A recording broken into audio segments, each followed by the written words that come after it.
Well, hello, I'm Paul Preston, and I'm the founder and the president of the New California State Movement. And I'd like to welcome you to our program tonight. It's nice that people are getting together and finding out about the New California State Movement. We've been about 7 years in serious process of the New California State Movement, and it's a constitutional movement. It's guaranteed by the Article 4, Section 3 of the Constitution, written by the Founding Fathers back in 1787. So this is a legal thing to do. There's nothing illegal about it. You know, there are 50 states in the Union today, and every one had to go through some sort of welcoming in party to become a member of the Union of States we call the United States of America. And this is our chance, our choice right now to be doing this. We the people of New California are rising up as the Constitution grants us the ability to do. And as we rise up, we're going to form this new state. And we are really, at this point in time, far advanced in the state formation. And we're following the Article 4, Section 3 of the Constitution, which states, essentially, that if you want to form a state from a pre-existing state, then you have to have the permission of the legislature and then that of the Congress. So it's only a legislative process, or sometimes, because of the needs for change, or a change has happened in a particular state, it can be altered like you saw, or like we saw in 1861 with the state of West Virginia when it was trying to form from Virginia. And of course, everybody knowing their history, that was at the time of the Civil War. In fact, the Civil War had just broken out, and the West Virginians, all the counties in the far west by Ohio and Pennsylvania, did not want to become a slave state and become part of the Confederacy. And so Virginia left, they seceded from the Union. And of course, when they did that, that meant that West Virginia could not go to Virginia and say, can you help us out, and go to their legislature and approve them being moved on to Congress for statehood. So they were left in a dilemma. And that dilemma is, what do you do if you don't have the state there to authorize you? In fact, the Congress told them when they went to them with the dilemma, and they said, hey, how can we fix this? And they said, I don't know, we don't care, but you have to satisfy Article 4, Section 3 of the Constitution. So they went back home, and a guy by the name of Francis Pierpont, an attorney, a lawyer, out of Wheeling, West Virginia, he decided, well, we'll just form our own restored government of West Virginia. And he would be the governor. And they literally just decided at a meeting, at a convention, that they would do that. And they actually did that. They set up a government. They had a governor. They had a secretary of state. They had an attorney general. And then they selected representatives from the various counties of West Virginia. And also some of those that were in Virginia that were in government, they decided to stick with the West Virginia, or the restored government that was being created by West Virginia. And when that happened, well, they went back to the Congress and they said, well, we want to do this. And the Congress at first said no. They got the help of Abraham Lincoln with the Congress. Then the Congress decided, yes, you can be the restored government of Virginia.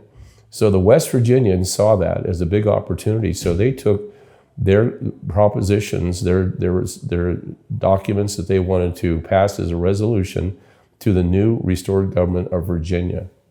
And naturally, the restored government of Virginia approved their resolutions, and they moved on to Congress, where the Congress 2 years later actually granted them statehood.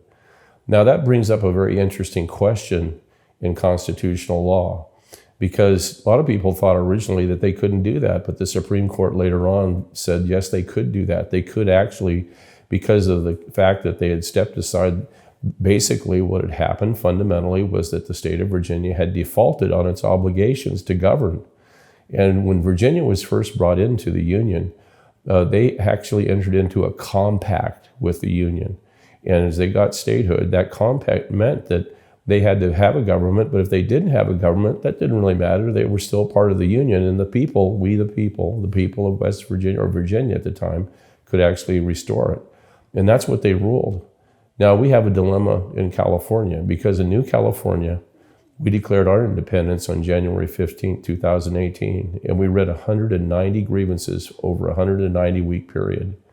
And when we did that, we were laying down our grievances against the state of California as why we had entered into a tyranny, and no longer was California guaranteeing to us our constitutional rights. And the two of the main articles of the Constitution that guarantees the rights of the states to provide for its peoples is Article 4, Section 4 of the Constitution, which says that the government must provide a republican form of government. It also must keep the people free from invasion, and it also must keep the people free from domestic violence. In the sixth article, this talks about the supremacy clause, that no state government can ever have laws that are superior to the Constitution of the United States. And of course, California, as a state, has to be solvent financially.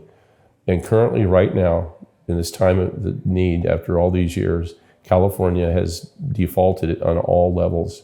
Not only have they defaulted constitutionally, they have defaulted, of course, economically. And now the state is spinning literally out of control. But it's been a long process for this to develop for California. It really started back in 1850 when California became a state. It's entered into a compact with its constitution in 1850. But progressives came along by 1879 and actually created a new constitution. And when they did that, they altered completely the original constitution by which the compact was formed with the Union. And it became what's known as a progressive state with a representative democracy, not a republican form of government, but a representative democracy. And they also wanted to create, quote, a living constitution. And when they did that, people didn't know at the time, but California would end up by the year 2020 having amended and changed the Constitution of 1879 over 922 times. The Constitution of the United States since 1778 has only been amended 27 times. And the Constitution that California came along with in 1849 that was made into a compact by 1850 with the Union of States called the United States had only been changed 3 times between 1850 and 1879. So it tells you that there was something very much odd and something that was going to cause California to tumble out of control with so much ability for people to change and make laws that their women desire. That's because one of the big things was senators in a bicameral legislature in California really never existed. And when you break up that balance of bicameralism in the California state legislature, your legislature becomes a unilegislature, a unicameral legislature, a monoparty system, which is what we have today. California has spiraled out of control into a real, true democracy. And this real, true democracy is a dictatorship. And that this can no longer be tolerated by the people of New California, who have risen up in over 56 of the counties of California to become a new state. So right now, we're really on the verge of statehood. We have declared California a state in default. And as such, the state of default has projected us to move forward for us claiming, as we the people, to be the rightful heirs of those of West Virginia to create our new restored government of California. And then the next step will be on to Congress. And so with that, I'll stop here and we'll pick up as the program progresses.